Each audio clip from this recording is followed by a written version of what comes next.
ప్రస్తుతం మనతో పాటు రాజధాని మహిళలకు సంబంధించి కొంతమంది రైతులు ఉన్నారు. వాళ్ళని అడిగి తెలుసుకునే ప్రయత్నం చేద్దాం. నమస్తే అండి. ఎట్లా చూడొచ్చు జగన్మోహన్ రెడ్డి ఒక సినిమా అంటే ఫస్ట్ సినిమా అది రైతుల మీద పార్టీలకు అతీతంగా తీసిన సినిమాని ఈ రోజు కోర్టు స్టే తీసుకొచ్చుకున్నాడు. ఎందుకంత భయం? అంటే నిజాలు వినలేని పరిస్థితుల్లో జగన్మోహన్ రెడ్డి ఉన్నాడంటారా? బిళ్ళమరావతి సేవ ఆంధ్రప్రదేశ్ ఎప్పుడైనాడండి నిజాలు అసలు ఆయన చెవికి ఎప్పుడు ఎక్కవు. ఎప్పుడైనా సరే ఆయన వినేది అబద్ధాలు, నీచ రాజకీయము, ఈయన చేసే రాజకీయం అదే. ఎక్కడికక్కడికి ఈ సినిమాలో నిజం అనేది బయటపడింది.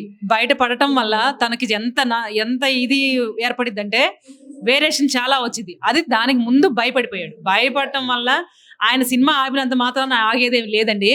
ఇంకా ఇంకా ముందుకెళ్ళిద్ది. ఒక్క రోజు ఆగిద్ది. మేము తెచ్చుకుంటాము. ఆయన స్టే తీసుకొచ్చి ఆపినంత మాత్రాన వాళ్ళు కూడా ఆ సినీ పరిశ్రమల వాళ్ళు కూడా వెళ్ళి తీసుకొచ్చుకుంటారు. సినిమా కంటిన్యూ అయింది. ఆయనేనండి మనోభావాలు బయట వాళ్ళే మనోభావాలు కదా. ఒకప్పుడు చంద్రబాబు నాయుడు గురించి, లోకేష్ గురించి, ఇంట్లో ఉన్న భువనేశ్వర్ అంటే ఎట్లా చూడొచ్చు? ఏంటి సైకోటిక్ మనస్తత్వం అంటారు? వాళ్ళ ఇంట్లో వాళ్ళు అయితేనేమో ఏదో చెప్తారు కదండి. వాళ్ళు చేస్తేనేమో సంసారం, వేద్రోలు చేస్తేనేమో వ్యభిచారం అంటారు చూడండి. అదే టైపుగా వాళ్ళ ఇంట్లో వాళ్ళు ఎంత ఇబ్బందులు పెడుతున్నాడంటే వాళ్ళని అక్క లేదు, చెల్లి లేదు, తల్లి లేదు, ఎవరూ లేరు.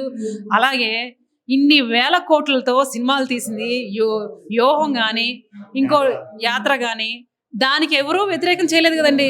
మరి రక్త చరిత్ర గాని ఎవరైతే ఉన్నాడో ఆ దరిద్రపు ఆ వర్మను తీసుకొచ్చి ఈ సినిమాలు తీసుకొచ్చి మమ్మల్ని మేము చూస్తూనే ఉన్నామండి. అవి కూడా కాకపోతే ఒక పార్టీకి సంబంధించి తీస్తున్నారు కదా అని చెప్పి మేము ఎవరం పట్టించుకోలేదు. కానీ ఇది మాత్రం రాజధానికి సంబంధించి, అమరావతికి సంబంధించి ఇంత క్లారిటీగా ఉన్న దాంట్లో ఏమి వ్యతిరేకం ఏమి లేదండి. వాళ్ళు ఒక పార్టీకి సంబంధించి తీయలేదండి. అది అమరావతి రైతుల గురించి, రైతుల ఆవేదన గురించి, బాధ గురించి చూపించారు. దాన్ని ఇవాళ కావాలని సినిమా ఆపించేశారు. మేడం, ఒక మనిషి అన్నాడు ఎవడైనా సరే తను చేస్తున్న తప్పులు ఏంటి తెలుసుకుని రియలైజేషన్ అవుతా ఉంటారు. కానీ జగన్మోహన్ రెడ్డి 4 సంవత్సరాలు 9 నెలలు అయినా కూడా చిత్తు కూడా మారలేదు మనిషి. అసలు ఏమనుకోవాలి? వాళ్ళు చెప్తున్నారు మా వాడు మగాడు అని వాళ్ళు మాట్లాడుతున్నారు. అది ఏంటండి? సైకో మనసత్వమా, మగతనమా, లేకపోతే అందరినీ కాదనుకొని ఒంటరిగా బతకడం అనే దాన్ని ఎలా చూడొచ్చు? సైకో అండి. అసలు మామూలు సైకో అనుకుంటున్నారు. అసలు ఎవరితో పని లేదు ఆయనకి. ఓన్లీ మనీ ఉంటే చాలు. మనీతో ఏదైనా సాధించుకోవచ్చు, ఏదైనా కొనేయచ్చు. ఆ ఓట్లే కాదు, రేపు ఏదైనా సరే కొనేయచ్చు అనే ధీమాతో ముందుకెళ్తున్నాడు. తనని అభిమానించే నాయకులు కూడా ఒక్కసారి తెలుసుకోమని చెప్తున్నాం మేము కూడా. అతను ఏం అభివృద్ధి చేశాడు, రాష్ట్రానికి ఏం మంచి చేశాడు, ఎంత నాశనం చేసుకొస్తున్నాడు. పథకాలతో వల్ల మన రాష్ట్రం బాగుపడదు. కనీసం అభివృద్ధి చూసైనా సరే జనం మారాలని ఆ సైకోని ఈసారైనా సరే మట్టి పెట్టాలని చెప్పి కోరుకుంటున్నాం. ఇప్పుడు మీరు రాజధానికి సంబంధించిన వాళ్ళు కాబట్టి మీరు ఇట్లా మాట్లాడుతున్నారు, మీ భూములు లాక్కున్నారు, అభివృద్ధి పడిపోయిందని. కానీ రూరల్ ఏరియాస్కి వస్తే ఇప్పటికీ జగన్మోహన్ రెడ్డి ఆరాధించే వాళ్ళు ఉన్నారు కొంతమంది. ఎట్లా అంటే మాకు నెల వచ్చేసరికి డబ్బులు వస్తున్నాయి, నెలకి అకౌంట్ లో 10,000 పడుతున్నాయి. ఇలాంటి మధ్యతరగతి ఆడవాళ్ళకి కానీ, డైలీ పని చేసుకునే లేబర్ కానీ మీరు చెప్పే సలహా ఏంటండి? అమ్మా ఒక్కసారి ఆలోచించండమ్మా. ఆయన ఇచ్చేది మీకు 10 రూపాయలు ఇస్తున్నాడు, 100 రూపాయలు తీసుకుంటున్నాడు. 100 రూపాయలు ఎలా తీసుకుంటున్నాడో కూడా మేము ఎక్స్ప్లెయిన్ చేసి చెప్తాము. మీరు తినే పదార్థం కానించి తీసుకెళ్లే వస్తువుల దగ్గర నుంచి ఎంత పే చేసాడు చూడండి. గ్యాస్ కానీ, ఇల్లు కానీ ప్రతిదీ నిత్యం అవసరాలు రేట్లు పెంచి అవస్థ పాలు చేసి ఆయన మనకిస్తున్నట్టు ఇచ్చి ఆయన జేబులో 100 రూపాయలు వేసుకుంటున్నాడు.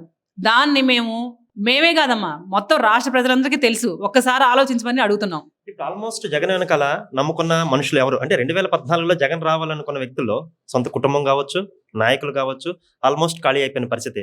ఇంకా తెలుసుకోవాల్సింది ప్రజలేనంటారా? వాళ్ళకే తెలిసి వచ్చిందంట. నాయకులకు ఆల్రెడీ తెలిసిపోయిందండి. తెలిసిపోబట్టే ఇవాళ ఒక్కొక్కళ్ళు బయటపడుతున్నారు. ప్రతి ఒక్కళ్ళు మేము వస్తున్నామని చెప్పి బయటకు వస్తున్నారు. ఏ పార్టీకైనా సరే వాళ్ళని గత పార్టీ అయినా సరే సహకరించి వాళ్ళని దగ్గర తీసుకుంటున్నారు. వాళ్ళకి అవసరాలు చూసుకుంటున్నారు. మేము అదే కోరుకుంటున్నామండి. మంచి వాళ్ళని ఎన్నుకోండి.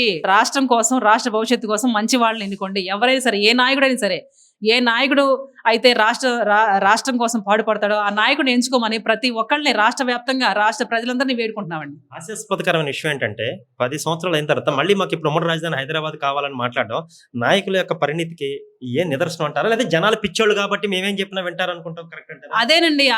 అదే మైనస్. అదే జనాల్లోని వీక్నెస్ పాయింట్ ఏంటంటే ఎప్పటికప్పుడు మర్చిపోతా ఉంటారు. కొత్త పాయింట్ రేకెత్తుకుంటా ఉంటాము. ఇవాళ వైజాగ్ అనగానే వైజాగ్ వెళ్ళిపోతాం అనగానే ఒక ఊపు ఊపేశారు. మళ్ళీ ఇప్పుడు హైదరాబాద్ అనగానే ఒక ఊపుతారు. మర్చిపోతారు. ఆ వైజాగ్ మర్చిపోయారు. మళ్ళీ ఇటు వేస్తే కలిసిపోయినట్టు నటించి జనాల్ని మోసం చేసి రేపు ఓట్లు వేయటానికి, ఓట్ల కోసమే ఈ చాలా వరకు చేసుకొస్తున్నాడండి.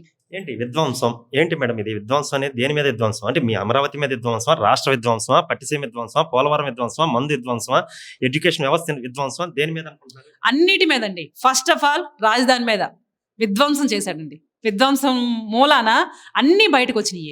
ఒక్క వ్యాపార పరంగా కదండి, అన్ని వ్యవస్థలలో బయటకు వచ్చారు, అన్నిటి మీద విధ్వంసం చేయడం. ఇది విధ్వంసం అని పేరు పెట్టింది రాష్ట్ర రాజధాని కదండి, రాష్ట్రం వ్యాప్తంగా విధ్వంసం చేశాడని చూపించడం కోసం ఈ విధ్వంసం కార్యక్రమం చేస్తున్నాం అండి. ఎలక్షన్ సిద్ధంగా ఉన్నారా మేడం? కంపల్సరీ అండి. అమరావతి రాజధాని ప్రాంత రైతులు, మహిళలు ముఖ్యంగా ఎలక్షన్ కోసం ఎవరైతే మమ్మల్ని మోసం చేశారో ఆ మోసం చేసిన నాయకుడి గురించి మేము బయటికి వెళ్ళి చెప్పుకునే విధంగా పోరాడుతున్నామండి. మీరు క్యాంపెయిన్ చేస్తారా? తప్పకుండా అండి. అమరావతి నిలబెట్టుకోవడం కోసం, రాష్ట్రం బాగుపడుకోవడం కోసం మా వంతుగా, అమరావతి రైతులుగా నా వంతుగా, నేను భూమి ఇచ్చిన రైతుగా ముందుకెళ్తాను. నా వంతుగా నేను ఓట్లు వేయించుకుంటాను. అమరావతికి మరణం లేదండి, అజరా అమరావతి. ఎందుకంటే ఈ రోజు కూడా గతంలో పోలిస్తే వాల్యూ పరంగా కూడా చాలా హైక్ నడుస్తూనే ఉంది. అంటే ఈ విధంగా చూస్తే జగన్మోహన్ రెడ్డి బిగ్ ఫెయిల్యూర్ అయినట్టే కదండి. అమరావతి అజరామరణం అని ఇవాళ ఏంటండి, గతంలోనే అందరికీ తెలిసింది అది. కాకపోతే ఈయన తీసుకురావడం వల్ల దాని విశిష్టత ఇంకా పెరిగిపోయింది తప్ప దాన్ని అసలు ఏమీ చేయలేకపోయాడు. అదే విధంగా అమరావతిని నాశనం చేయడానికి ఎవరి వల్ల కాదు.